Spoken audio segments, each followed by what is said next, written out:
al channel Diagonal Bonita Radio en bonitaradio.net, facebook.com Diagonal Bonita Radio y en Twitter, Bonita-Radio. En línea con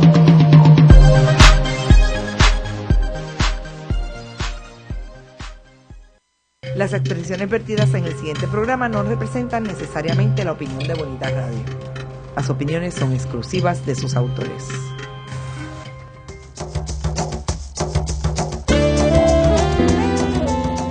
Bienvenidos a Puerto Crítico, un puerto seguro para la crítica, desde el amor y la alegría, desde el compromiso y la solidaridad. Un espacio de análisis y debate donde la ciudad y el pensamiento crítico son protagonistas.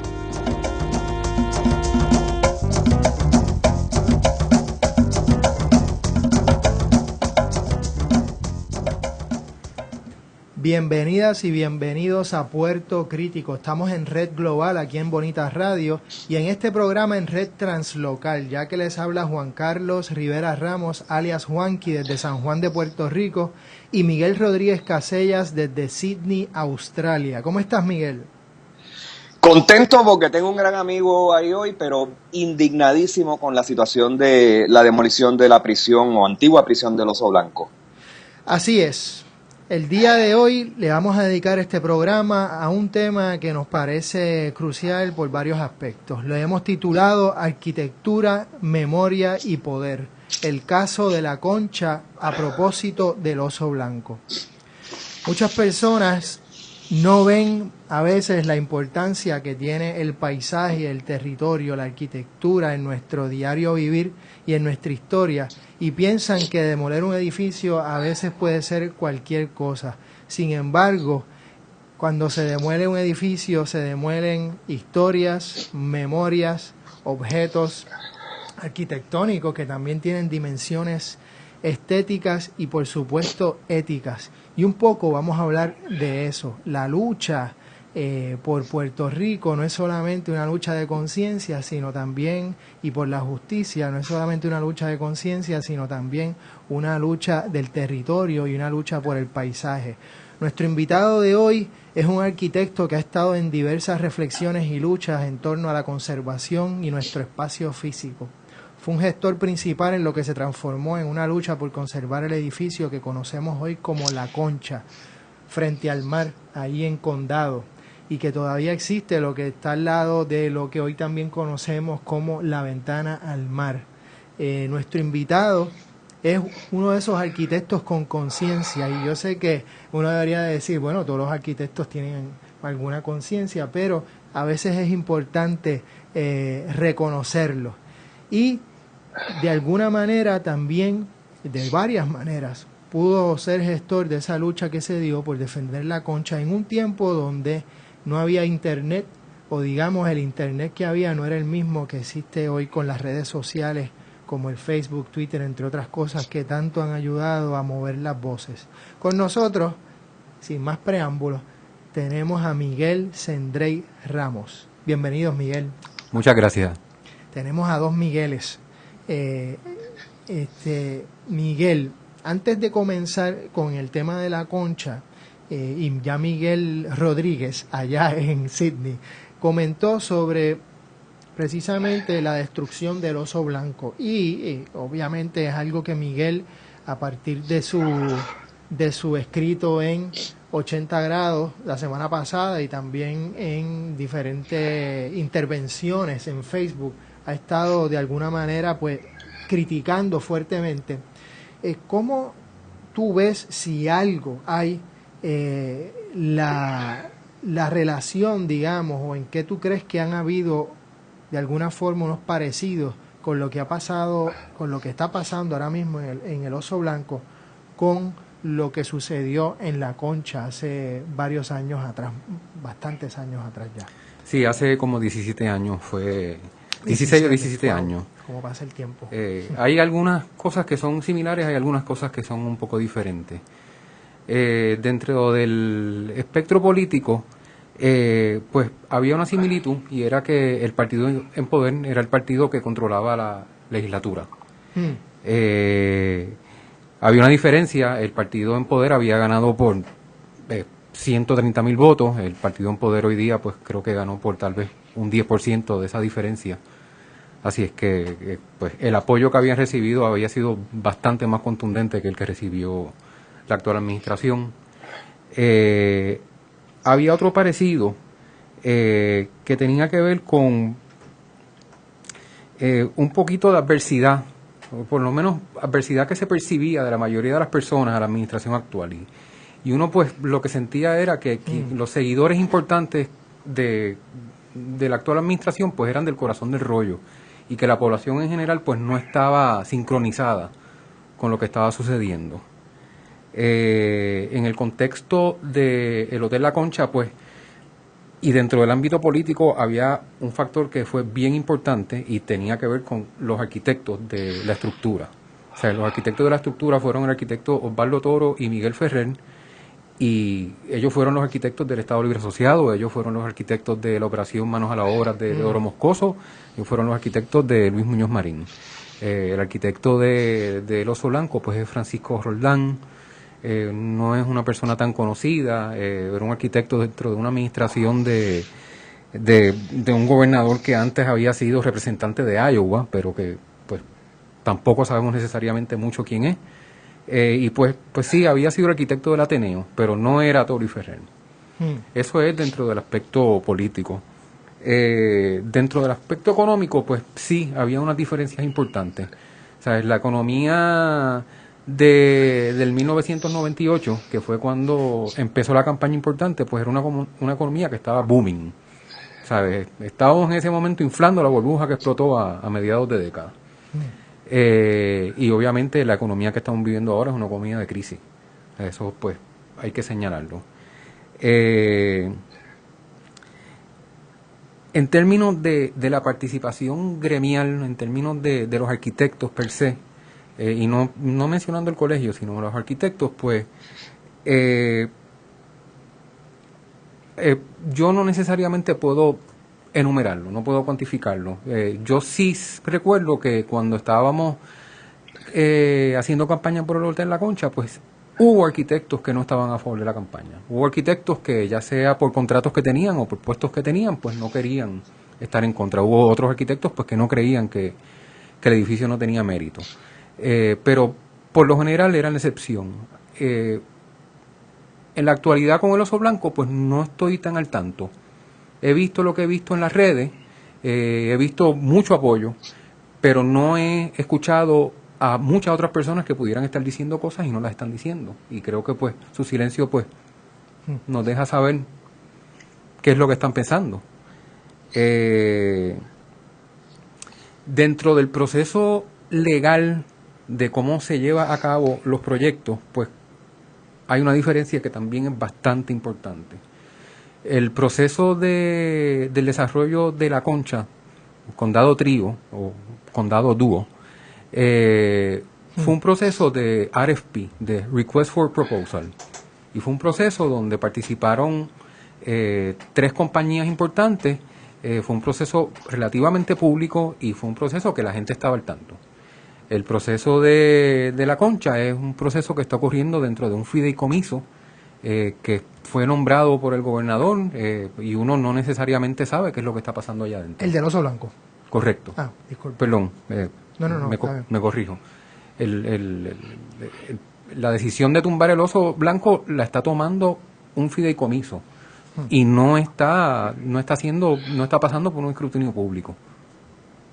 El proceso de RFP fue un proceso que pasó por escrutinio público y que las personas que participaron dentro del proceso podían impugnar, podían quejarse, podían decir, mira, no, esto que tú estás decidiendo no es correcto.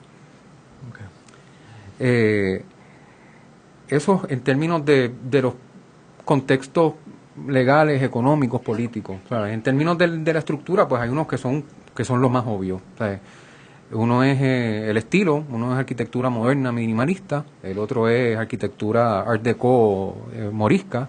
El uso del programa, uno es un hotel, restaurante, discoteca, casino, playa, el otro pues es una cárcel de máxima seguridad, y el tercero, que creo que es bien importante en este caso, es el emplazamiento. Uno está en Condado, uno está bien cerca de la playa, uno está en un lugar donde la gente se relaciona a él porque le camina por el lado, le pasa por al lado en el carro, lo tiene de cerca, ha entrado.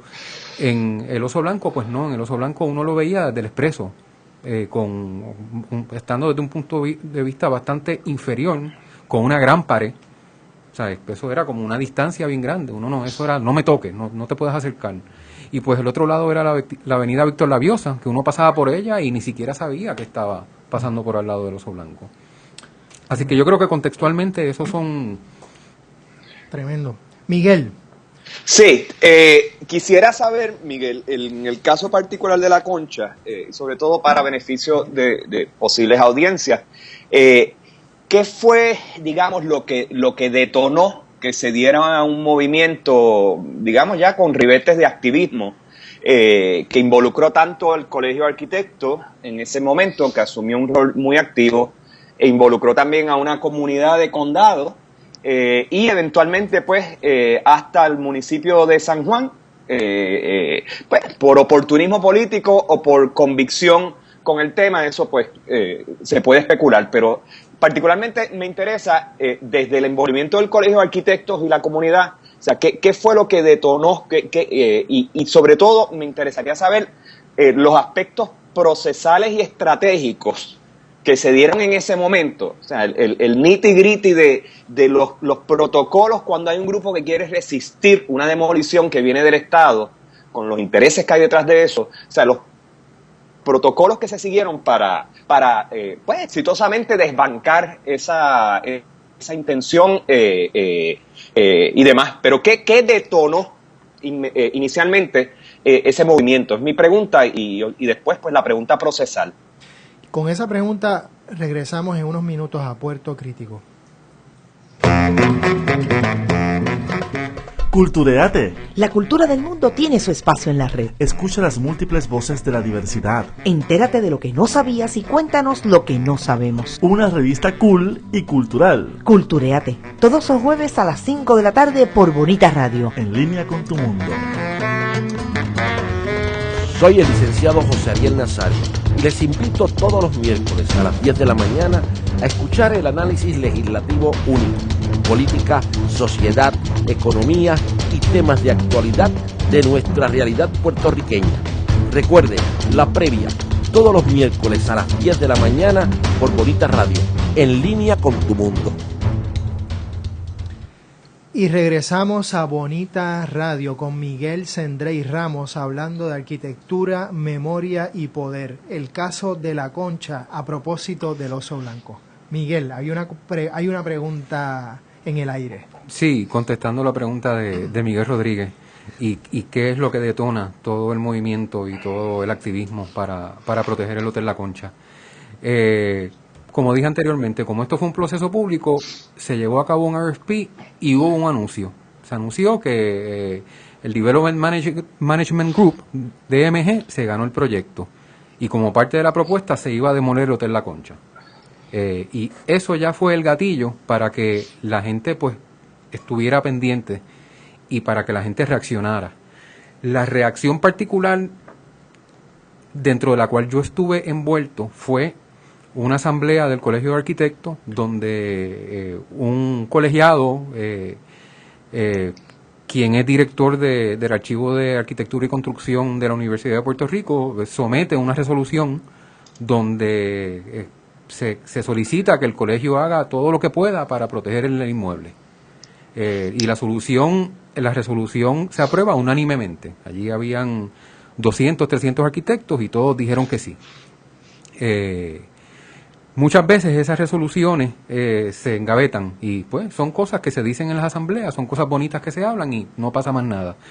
En ese momento yo estaba trabajando como asesor del colegio y tenía una muy buena relación con quien era el presidente, Giris Saad Maura. Y en una conversación con Giris pues decidimos que deberíamos tomar esa resolución y llevarla al pie de la letra. Y el mecanismo obvio que existía y que existe hoy día también fue el nominar el Hotel La Concha como un lugar histórico.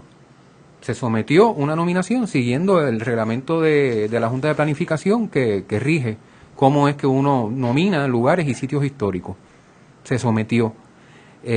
Una vez se sometió, pues se hizo público, se le informó a toda la matrícula. La matrícula entonces, muchos de ellos en la matrícula empezaron a enviar cartas a todos los periódicos, empezaron a llamar a todos los medios noticiosos y empezaron a expresarse en su gran mayoría a favor de la conservación del hotel. Hubo uno que otro, como dije anteriormente, que pues no pensaba que había que rescatarlo, pero la gran mayoría de los arquitectos estuvieron a favor de la agenda y se expresaron al respecto. El presidente Giri lo invitaron a hablar en un sinnúmero de simposios y a dar muchísimas charlas, y fue a todas ellas, ¿sabes? Fue y estuvo allí dando cara y defendiendo el hotel, ¿sabes? Fue una persona bien importante para que el colegio adoptara esta agenda. Yo creo que otro grupo que fue bastante importante fue la Junta de la Comunidad número 1. Eso es una de las juntas que se establecen como el proceso de establecer un plan territorial para el municipio de San Juan, y esa junta la dirigía Margarita Ostolaza. Margarita Ostolaza, a través de su rol como presidenta de esa junta, le dio muchísima campaña al tema de la concha.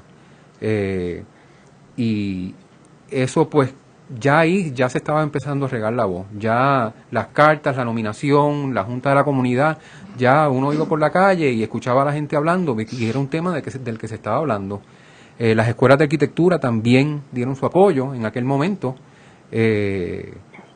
Yo recuerdo ir a algunos jurados donde había muchos proyectos que tenían que ver de alguna manera literal o de alguna manera teórica con relación a la conservación del hotel. Y básicamente eso hizo que se convirtiera en un topic of the day. ¿Sabes? La gente estaba hablando del asunto y la gente quería que se salvara el inmueble. Interesante, porque han mencionado varias personas que siguen envueltas de alguna manera directa o indirectamente en la política, como Margarita Ostolaza, a personas que han estado ahí ya sea organizando a través de los partidos políticos o a través de los mismos medios en favor de diferentes ideas y progresistas o liberales, etcétera. Interesantemente también hay otras figuras que se convierten en protagónicas, digamos, o en voces fuertes que pueden estar al otro lado. Uno piensa en la historia, obviamente, personas más allá de simplemente voces, ¿no? Como Robert Moses, quien de alguna manera pues fue ese gran transformador de diferentes miradas, ¿no? Uno podría decir de maneras devastadoras de Nueva York.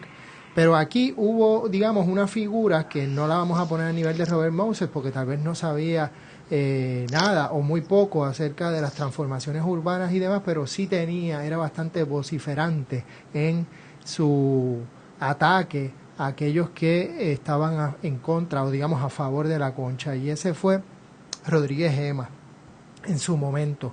Hoy, de alguna manera, no hay necesariamente un Rodríguez Gema de esa forma tan vociferante, pero hay otras maneras de expresarse o de no expresarse a favor del oso blanco o a favor de la demolición del oso blanco. ¿Cómo tú comparas, de alguna manera, esa figura con los discursos de hoy que hablan sobre lo que está pasando? Marcos Rodríguez Gema definitivamente es una persona bien importante en la campaña para defender lo de la concha, porque todo lo que decía pues era perfecto, eran bombitos al pitcher.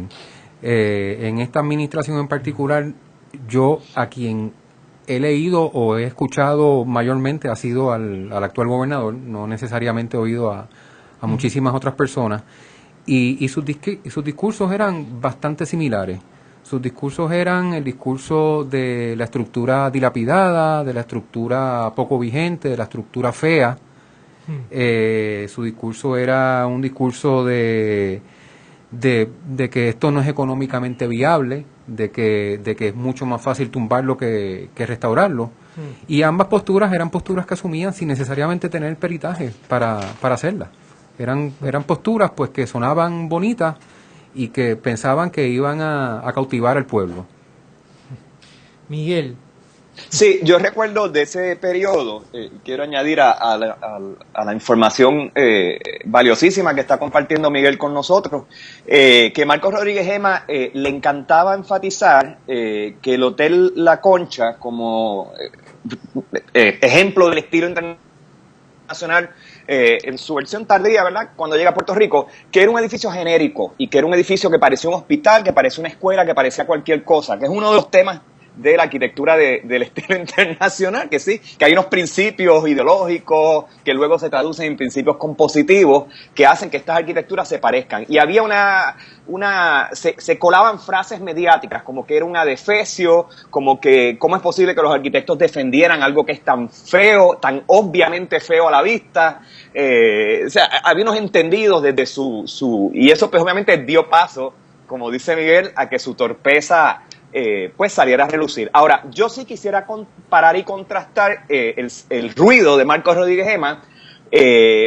con el silencio de una persona clave que está aquí en este proceso y no está necesariamente en el debate público, o porque los medios de comunicación no lo han traído al debate público, o él mismo no se ha puesto en posición de estar en ese debate público. Y me refiero a Antonio García Padilla, ¿no?, que es presidente del sistema de la Universidad de Puerto Rico, que fue gestor importantísimo del fideicomiso y de la idea misma de esta ciudad de las ciencias y de traer consorcios privados de farmacéuticas, laboratorios, hospitales y demás con intereses públicos en los terrenos y en la universidad. Entonces, Antonio García Padilla es quien dirige ahora esa junta, de hecho, del fideicomiso, según la prensa lo ha reportado anteriormente, y sin embargo uno no lo escucha tener opinión sobre este tema. ¿Cómo tú ves, digamos, cómo contrasta? Y tú eres un tipo meticuloso, Miguel, tú miras a los detalles de las cosas. O sea, ¿cómo tú contrastas, digamos, ese ruido invasivo mediático, ese activismo pro demolición de Marcos Rodríguez Gema, con el silencio de una persona que se sabe que tiene un poder enorme, que lo ha tenido dentro de la gestión de este proyecto? ¿Cómo tú comparas esas dos cosas? Y te lo digo sobre todo en función de una finca tan y tan grande que se le hace a uno difícil pensar que no pudiera haber adaptaciones de cualquier nuevo uso que tienen en mente. ¿Cómo tú comparas esas dos figuras, el ruido con el silencio? Es una pregunta, pues, déjame pensar. Marcos Rodríguez era el presidente del BGF. Y Tony, como tú estás diciendo, pues es una figura relativamente invisible en este proceso, y te metes al website del corredor de las ciencias y no aparece su nombre. Supuestamente hay 5 fiduciarios y 6 no se han nombrado y 5 son ex oficio, que son el de desarrollo económico, directores de departamentos. Ahora mismo no me sé quiénes son exactamente. Así es que no sé si te puedo contestar, no sé si es una cosa que se pueda contrastar. Igual es más conveniente estar en el silencio. Igual el hermano de él es el gobernador y tal vez el hermano es el que está haciendo las expresiones. No tengo una explicación lógica o coherente. Lo que sí a mí me resulta muy interesante y que a veces se cae de la mata, pero Miguel Sendrey comenzó hablando sobre los contextos y las diferencias de los contextos, y me pareció, pues sí, importante recalcar pues varias cosas. Una, que por un lado había bonanza económica y ahora no la hay, así que de alguna forma el relato se trata de justificar a través de la supuesta crisis y lo que va a traer esta supuesta economía de la ciencia, que es un nuevo maquillaje a esa supuesta economía del conocimiento, esa nueva economía supuesta que va a traer bonanza a la ciudad, por un lado. Y por otro lado, el hecho de que, pues sí hay que reconocer que hay mucha gente que no se siente cómoda criticando de manera fuerte al Estado cuando son los populares los que están en el gobierno, por diferentes razones, ya sea porque tienen guisos o porque son menos vociferantes frente a la ciudadanía. Ahora, yo sé que Miguel Rodríguez, por allá, tengo que decir los apellidos porque si no, entonces hay confusión.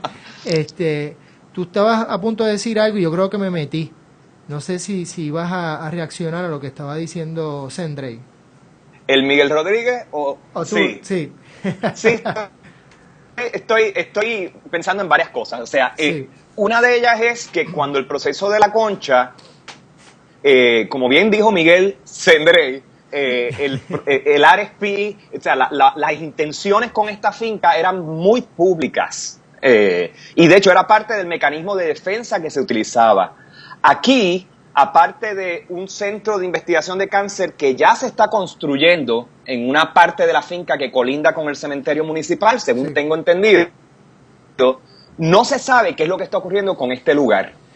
Uno ve el tamaño de la finca, uno ve el espacio que ocupa la antigua prisión y uno se pregunta, y empiezo yo a sospechar, o sea, ¿no será que en esta operación de lo que se está hablando realmente es de un traspaso de propiedad pública a manos privadas?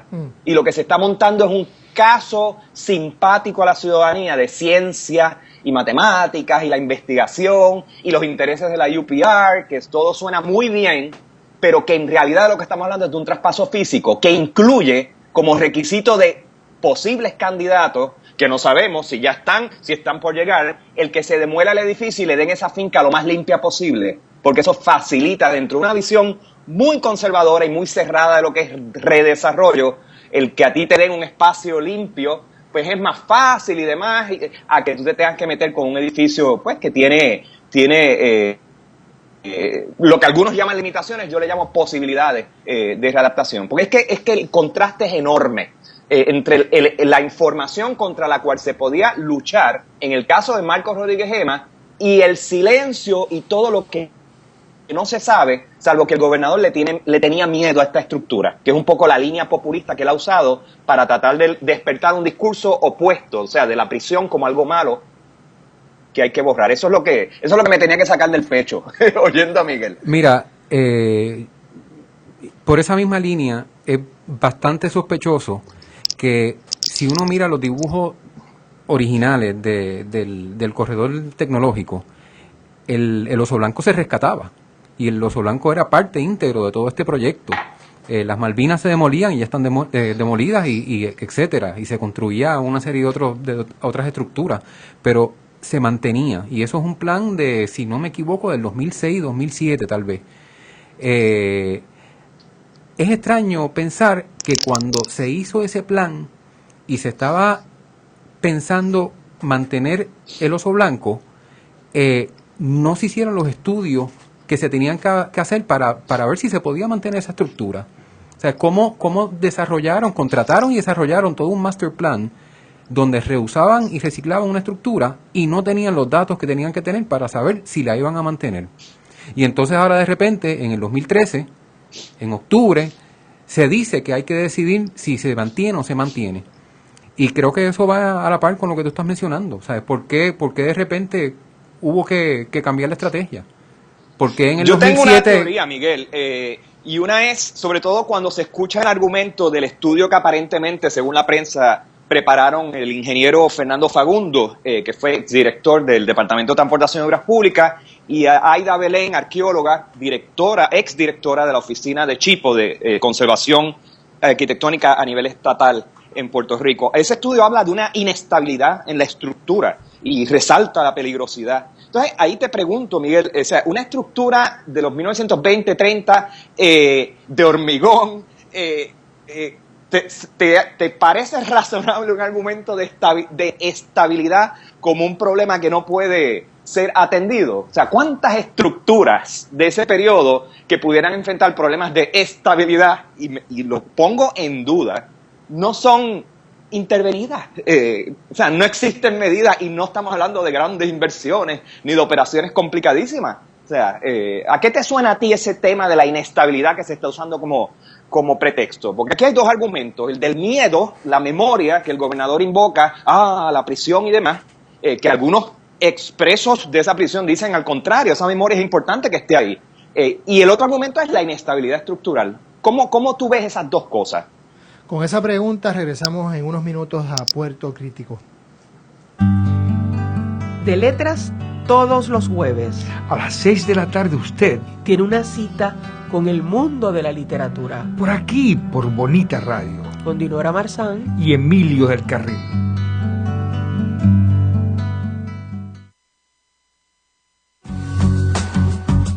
Retorcidos, un programa dirigido a informar y educar sobre temas que afectan la comunidad LGBT. Escúchanos todos los miércoles a las 6 p.m. por Bonita Radio en línea con tu mundo. Una flecha desgarrando un cuerpo en pleno adiós. Y regresamos a Puerto Crítico con Miguel Sendrey Ramos hablando de arquitectura, memoria y poder. El caso de la Concha a propósito de la demolición del Oso Blanco.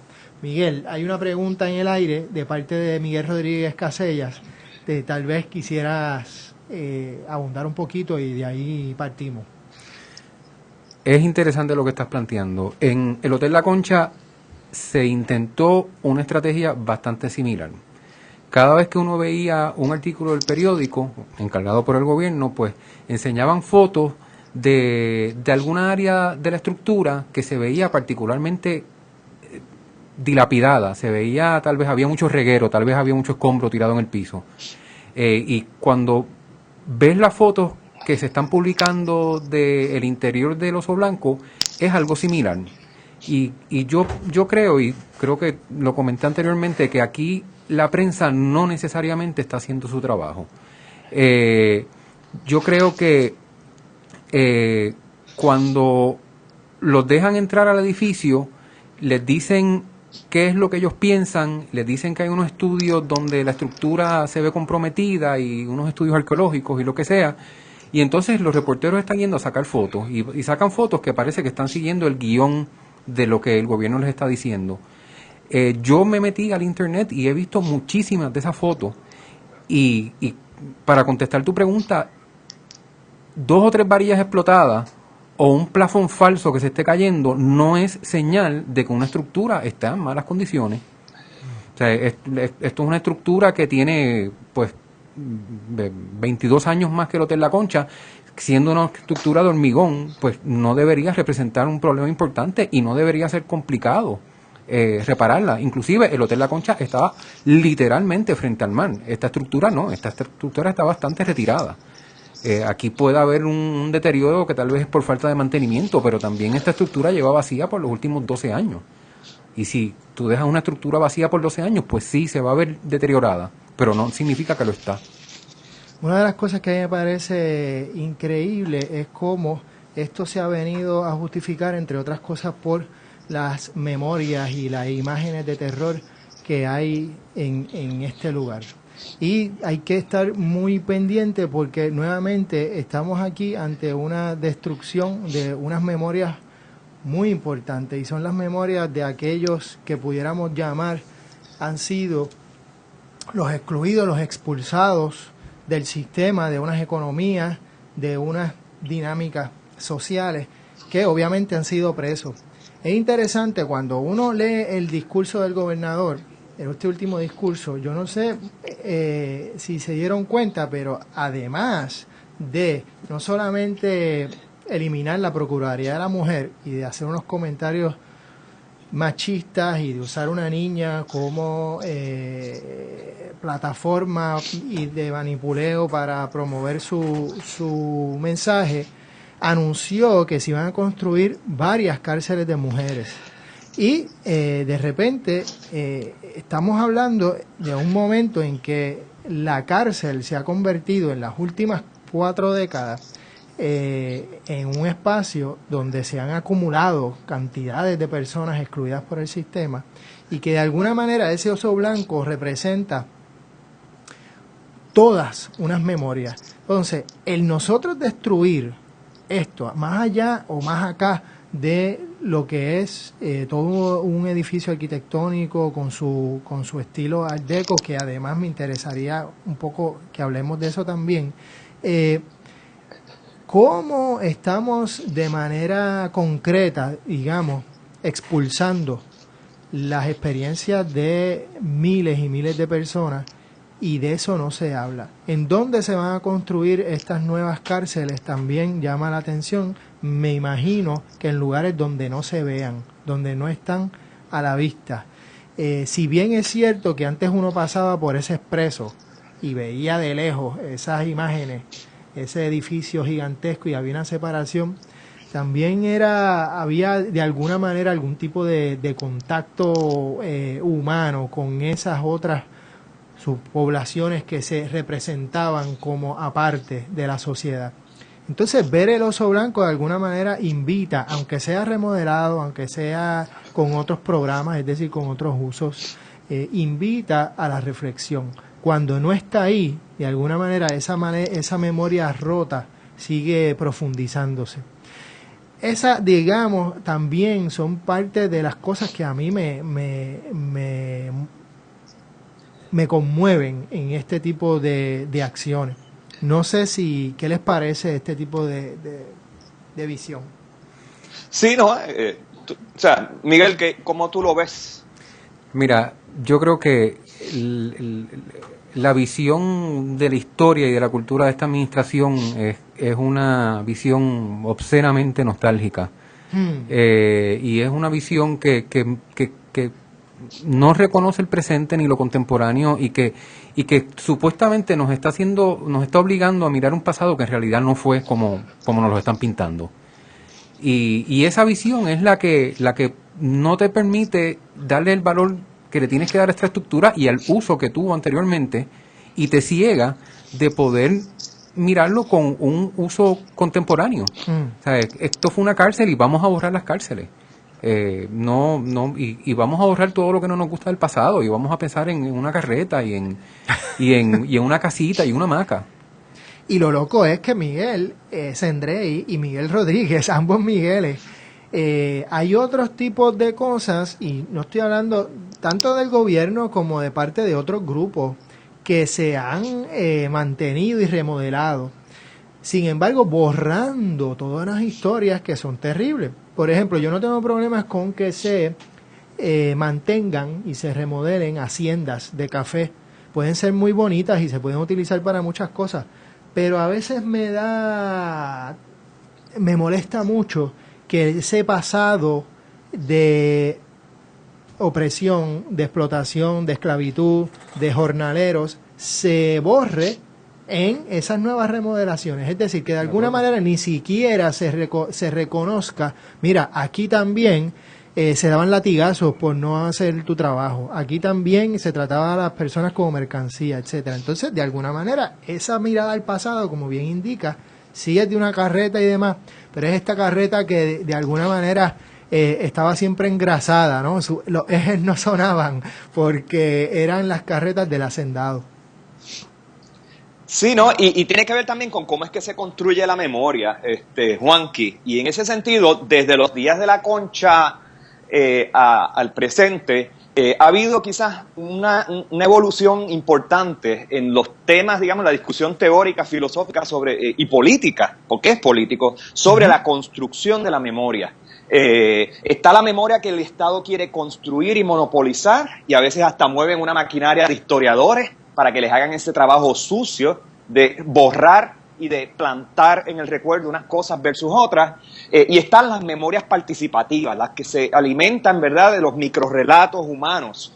Y este es un caso donde eso ocurre. En el caso de la Concha, yo recuerdo que una de las estrategias que Miguel y el colegio trajeron era el evocar nuevamente el pasado de esplendor de ese edificio que estaba ahora venido a menos. Y fue bien importante a través de testimonios fotográficos de antes y del presente, y hubo exhibiciones y demás. Me acuerdo de la mirada fotográfica de Ivonne Marcial. Se representó al público un edificio que contradecía la noción de adefesio que Marcos Rodríguez Gema promovía en los medios. Ahora mismo, pues, una de las cosas que el público a lo mejor no tiene claro es que, o sea, los detalles del edificio del Oso Blanco impresionan, tomando en cuenta que es una prisión, una antigua prisión, impresiona el nivel de esmero y de cuidado que la arquitectura cívica, la arquitectura del Estado, y en este caso la arquitectura del castigo, tenía en un momento dado. O sea, que allí hay una belleza oculta quizás para el ojo del conductor, que es quien más tiene, ¿verdad?, el encuentro con la prisión, que lamentablemente el público no ve o no se percata. Y yo creo que la prensa vuelve a ser responsable con eso, porque Ajá. no enseñan ninguna de esas fotos. Puedes encontrar algunas de ellas, pocas de ellas en el internet, pero la gran mayoría de las que vas a encontrar son las fotos de la defecio, son las fotos del reguero, y es más reguero que otra cosa, ¿sabes? No se ve tan dilapidada. Y sí, son unos detalles increíbles. Yo creo que cuando uno ve el Ateneo, que el Ateneo lo puedes ver de cerca, pues te recuerda mucho. Tal vez una versión un poco más blanco y negra, pero es bien similar. Y la gente no tiene idea de eso, no tiene idea de las esculturas que tiene al frente, no tiene idea de ninguna de la detallería que tiene el edificio. Oye, Miguel, ¿y dónde está Docomomo, por ejemplo? ¿Dónde está el Colegio de Arquitectos? ¿Te parece curioso, raro, que nadie ha dicho nada al respecto? El Colegio de Arquitectos no entiendo bien qué es lo que están haciendo. El Colegio de Arquitectos, si quería hacer algo, lo tenía que haber hecho ya. O lo tiene que estar haciendo en este momento. No puede estar esperando un informe. ¿Cómo qué, Miguel? En términos de recomendaciones procesales, o sea, en el momento en que estamos ahora, ¿qué tú crees que se podría estar haciendo? Y el colegio como institución o cualquier otro organismo, digamos, cívico, ciudadano, que esté interesado en la conservación. Bueno, no sé si existe el capítulo de Puerto Rico, pero entiendo que Docomomo existe. Okay. Mira, lo mismo que hicieron con la Concha, tienen los recursos y pueden levantar una nominación de lugar histórico en posiblemente 2 o 3 días y la pueden someter a principios de la semana que viene. Y eso... Tengo entendido que es ya un lugar histórico y protegido dentro de Chipo, o sea, el registro federal, lo cual me sorprende porque uno pensaría que es una estructura que para hacerla elegible como centro de investigación, la finca y demás, necesitaría fondos federales de una manera u otra. Correcto. Y si hay fondos federales, entiendo que Chipo tendría jurisdicción. O sea, que y también, según entendemos, la semana que viene, pues con un gran invitado, si todo sale bien, vamos a poderlo confirmar, pero entendemos que Chipo se había opuesto a esta demolición. O sea, que esto sí estaba ya en registros históricos, Miguel, aparentemente. Pues eso es un detalle bien interesante porque si se opusieron a la demolición, la Oficina de Gerencia de Permisos no podía dar el permiso. Y si se opusieron a la demolición es porque hay dinero federal envuelto, pero no conozco el detalle. Pero entiendo que así es que funciona. O no lo hay. A lo mejor parte de la operación de desposesión y traspaso de patrimonio y propiedad pública de manos públicas a privadas incluye que viene un gran auspiciador, una gran farmacéutica, una gran universidad privada con muchos chavos, que entonces es la que le está dando órdenes al gobierno de cómo quieren que le entreguen la finca. O sea, ese es otro escenario que lamentablemente es el que estamos viendo aquí. Y volvemos al punto de que sería temerario tú arriesgar una estructura de recibir fondos federales por asumir una acción temeraria. O Chipo cambió de posición con esta nueva administración, porque eso es una oficina que también responde al Ejecutivo, más que una entidad independiente, lamentablemente. Sí, no hemos escuchado nada de ello.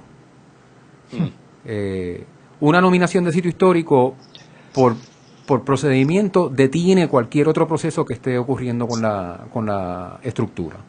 Así que eso es ganar un poquito de tiempo para ver si se pueden hacer otras cosas. En el caso del Hotel La Concha, no, la nominación no fue aceptada y nunca se declaró el Hotel La Concha como lugar histórico. Lo que hizo la nominación fue traerlo a la luz pública y que todo el mundo se enterara de lo que estaba pasando, y eso le dio un espacio al municipio de San Juan, que era uno de los otros proponentes para el desarrollo de la finca, de impugnar los procesos. Y fue un proceso de impugnación que duró un año y medio. Llegó al Tribunal Supremo y el Tribunal Supremo falló a favor del municipio. Y en eso pues hubo un cambio de administración y pues el proyecto pasó a manos del desarrollo que estaba proponiendo el municipio. En el caso del Oso Blanco, pues esas circunstancias no están... así es que si se nomina como un lugar histórico y la nominación se cae, pues entonces ahí hay que ver qué otro procedimiento se puede usar para seguir para adelante la campaña. Pero por lo menos nominarlo, pues lo va a traer a la luz pública. O sea, lo convierte en un issue del que la gente va a estar hablando. Y eso fue lo que pasó en La Concha. Y con eso regresamos en unos minutos a Puerto Crítico. Se mira con las manos y se toca con los ojos. Veo. ¿Qué ves? ¿Qué miran las niñas de tus ojos? Color, Forma, vacíos, imagen y texto en Veo. El primer museo virtual lo escucha y lo ve a la 1 de la tarde, sábados alternos por Bonita Radio, en línea con tu mundo. Cultureate. La cultura del mundo tiene su espacio en la red. Escucha las múltiples voces de la diversidad. Entérate de lo que no sabías y cuéntanos lo que no sabemos. Una revista cool y cultural. Cultureate, todos los jueves a las 5 de la tarde por Bonita Radio. En línea con tu mundo.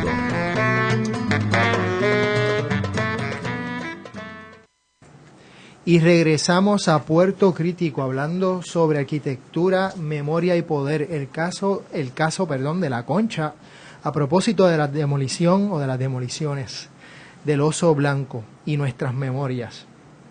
Miguel Rodríguez Sendrey, nuestro invitado de hoy, en este último segmento. Un poco podríamos hablar también, y hemos estado discutiendo, el silencio que ha reinado en este caso en el Colegio de Arquitectos, en el gremio, digamos, en torno a la demolición del Oso Blanco. Sin embargo, el colegio ha sido vocal en su denuncia, o digamos, ha denunciado o ha sido vocal en estar en contra del plan de uso de terreno tal como se está desarrollando, y está pidiendo que la discusión, digamos, se atrase y se alargue aún más para, de alguna forma, cambie el plan de uso de terreno para apoyar intereses, como ellos lo han planteado, a favor de la propiedad privada, entre otras dinámicas. ¿Cómo tú ves si algo que se relaciona estos dos tipos de actitudes de parte del gremio? Ambas actitudes para mí son sorprendentes y son inexplicables. Con el tema del plan de uso de terreno, que es un plan que necesitamos hace muchos años, no entiendo la postura, no entiendo el que se hayan aferrado a evaluar el documento, pero lo único que detectaron es un pseudoplagio. Así es que no miraron el documento en sus méritos realmente, no miraron el plan, no miraron lo que se estaba proponiendo, se aferraron a un detalle pequeño y sobre eso fue lo único que comentaron. En adición, pues el que estén alineados con la Asociación de Contratistas y que estén alineados con la Asociación de Constructores de Hogares, es extraño, porque estas dos asociaciones son asociaciones que por lo general uno relaciona más con explotar el territorio y no salvar el territorio. Así es que no entiendo bien cómo ahora de repente son aliados y más hoy día, donde todos los días se escucha algún tipo de noticia sobre los efectos que estamos recibiendo del cambio climático. Y creo que el plan de uso y el tema de conservar nuestro ambiente está directamente relacionado al cambio climático. No entiendo por dónde van, no entiendo qué es lo que están pensando. La única manera de entenderlo, Miguel, es si usamos la metáfora de los médicos, es como si los médicos como grupo, como gremio, en lugar de gestar el bienestar del paciente, estuvieran gestando el bienestar de las farmacéuticas y de los grandes intereses que mercantilizan la salud o la enfermedad, que hacen dinero con la condición. Entonces habría que preguntarse si los arquitectos han mutado, la ética del arquitecto sufrió una mutación en 17 años, donde ya no es el público o el interés común lo que importa, sino el interés de una minoría minúscula de especuladores del suelo y de la propiedad privada. Entonces, pues, ahí es que te digo yo que quizás gana explicación esto. Ahora, Miguel, te quería preguntar algo, porque sé que en el proceso de La Concha y en muchos otros temas que tú has estado involucrado, la figura de Ricardo Alegría, arqueólogo, fundador del Instituto de Cultura, figura venerada, desde mi perspectiva, exageradamente en Puerto Rico, al punto de que no se puede cuestionar su legado o matizar su discurso en el presente. tú tuviste que en algún momento tuviste que hacer acercamientos a la figura de Ricardo Alegría, porque Ricardo Alegría era una voz que al menos le daba cierta coherencia interna, bien, mal o regular, al discurso de los populares y al resto del país con los temas de conservación. O sea, hay que reconocer que puso el tema en la discusión del público. ¿Tú tuviste alguna relación o tuviste que hacer algún acercamiento? ¿Hizo expresiones él de la Concha en su momento? ¿Qué nos puedes decir sobre eso? Mira, yo comparto tu escepticismo hacia la figura de Ricardo y hacia la postura que hay hacia él sobre como si fuese una vaca sagrada. Él irónicamente ayudó con el proceso. Nosotros le hicimos un acercamiento, le explicamos lo que estaba pasando. El acercamiento se lo hicimos como pasado director del Instituto de Cultura, no como don Ricardo Alegría, y le pedimos si podía escribir algún tipo de nota al respecto. Escribió una columna, nos la dio, se la enviamos al Nuevo Día y el Nuevo Día la publicó en su sección de perspectiva. Así es que él le dio el sello al proyecto de conservación de la Concha. Yo, pues, opinando por otro lado, con relación a su persona, a mí me interesaría que a alguien le interese el tema de él como un asunto de tesis, de que empecemos a desvelarlo y de quitarle la nueva ropa de emperador y que lo tratemos de ver desde sus méritos y sus defectos, porque aquí él únicamente tiene méritos y creo que posiblemente los tiene, pero también tiene defectos y entonces los defectos, pues, todo el mundo los está obviando y a mí sí me interesa que lo empecemos a deconstruir un poco, a tratar de entender de su verdadera manera de ser.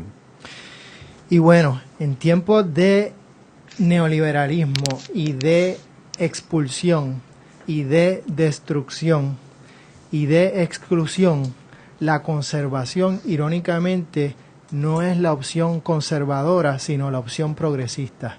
Sí hay que de alguna manera luchar por conservar la naturaleza en este caso y también en este caso cuando estábamos hablando del plan de uso de terreno y en el caso de la arquitectura, también en arquitecturas que nos invitan a pensarnos de manera distinta, desde la subalternidad, desde la resistencia, desde también ese castigo y ese control que nos hacen pensar y buscar nuevas maneras de vivir y nuevas maneras de diseñar y nuevas maneras de construir nuevos, digamos, edificios históricos de una forma que nos ayuden a una memoria mucho más incluyente, solidaria, y no pensando meramente en el dinero y cómo eso nos va a ayudar en términos de la economía, etcétera. Miguel Rodríguez Casella, gracias por estar con nosotros, gracias por estar con nosotros también, obviamente nuestro invitado de hoy, Miguel Sendrey Ramos. Esta discusión pique y se extiende, esperamos que sigamos con ella y que podamos profundizar en las próximas semanas. Muchas gracias Natalia Suárez por estar con nosotros y ser nuestra técnico. Nos vemos la semana que viene en Puerto Crítico.